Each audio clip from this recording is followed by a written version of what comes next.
तेलंगणा शासनाचे वरिष्ठ प्रतिनिधी मंडळ आजपासून नाशिक येथे 2 दिवसीय अभ्यास दौऱ्यावर आले असून नाशिक त्र्यंबकेश्वर सिंहस्थ कुंभमेळा 2027 संदर्भातील प्रशासकीय व पायाभूत तयारीचा आढावा घेत आहे। तेलंगणातील गोदावरी पुष्करम 2027 आयोजनासाठी कार्यपद्धती, नियोजन व संस्थात्मक समन्वय याबाबत प्रत्यक्ष अनुभव घेणे हा या दौऱ्याचा उद्देश आहे। दौऱ्याच्या पहिल्या दिवशी प्रतिनिधी मंडळाने नाशिक शहरातील कुंभमेळा संदर्भातील महत्त्वाच्या स्थळांना भेटी दिली आहे। रामकुंड व गोदावरी नदीकाठ परिसरात घाट क्षमता, नदीकाठावरील पायाभूत सुविधा, सुरक्षा व्यवस्था तसेच धार्मिक विधी व्यवस्थापनाचा आढावा घेण्यात आलाय। पंचवटी परिसरात पादचारी वाहतूक नियोजन, फेरीवाला व्यवस्थापन आणि वारसा क्षेत्राशी संबंधित नियोजनाची पाहणी करण्यात आली आहे।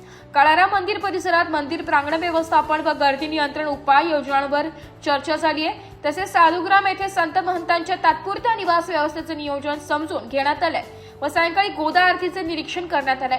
यावेळी कुंभमेळा प्राधिकरणाचे आयुक्त शेखर सिंग आणि नाशिक महानगरपालिका अतिरिक्त आयुक्त करिश्मा नायर आणि नाशिक पोलीस विभागातील अधिकारी, नाशिक महानगरपालिका अधिकारी तसेच कुंभमेळा प्राधिकरणाचे संबंधित विभाग प्रमुख उपस्थित होते।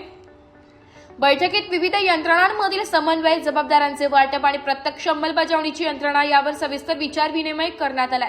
मोठ्या प्रमाणावर होणाऱ्या धार्मिक मेळाव्यांच्या व्यवस्थापनातील अनुभवांची देवाणघेवाण यावेळी करण्यात आली आहे। बैठकीत कुंभमेळा प्राधिकरणामार्फत सुरू असलेल्या क्षेत्रनिहाय तयारी, विभागातील समन्वय, पायाभूत सुविधा उभारणी, स्वच्छता नियोजन, सुरक्षा व्यवस्था आणि गर्दी नियंत्रण धोरणांवर सविस्तर चर्चा झाली आहे। हे प्रतिनिधी मंडळ तेलंगणा शासनाच्या धर्मादाय व देवस्थान विभागाच्या प्रधान सचिव शैलजा रमैयर IAS यांच्या नेतृत्वाखाली करण्यात आले।